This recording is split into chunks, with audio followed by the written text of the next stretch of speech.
My video tutorial will provide you with help to get rid of fake Windows support alerts.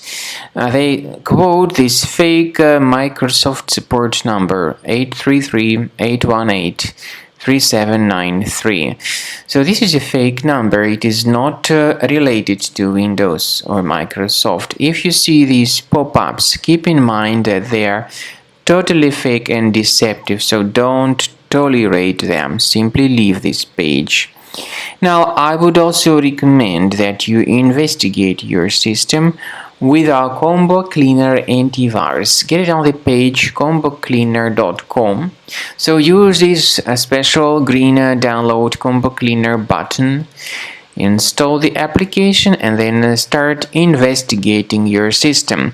Combo Cleaner Antivirus will help you to effectively detect and eliminate other threats from your computer. After you have successfully downloaded and installed Combo Cleaner Antivirus, for the first time the program will be initially in the trial mode, so only quick scan option is available. So you need to click on Start Scan button, and then the scanning will immediately begin.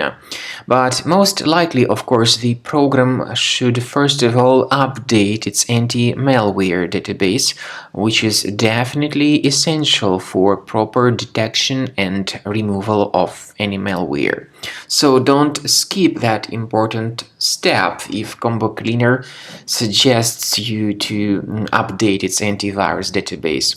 Then the scanning itself will take place. The scanning duration depends on various factors. It may depend on how infected the computer is. It may depend on how many hard drives are being scanned at the same time. And it may depend on other factors too, of course. Combo Cleaner will give you the summary of all the threats which were revealed during the scan at the end of the scan. I want to emphasize your attention on several features, for instance, anti-ransomware feature, which will always protect your files against ransomware attacks. This feature is the part of the premium license, though. So you need to wait a certain amount of time until the scanning has been successfully finalized by Combo Cleaner. At the end of the scanning, you will see the full summary of all the threats which were revealed on your computer. Of course, some threats can be removed manually. However, we recommend that you consider upgrading to the premium license of Combo Cleaner to make sure your computer is always under decent protection.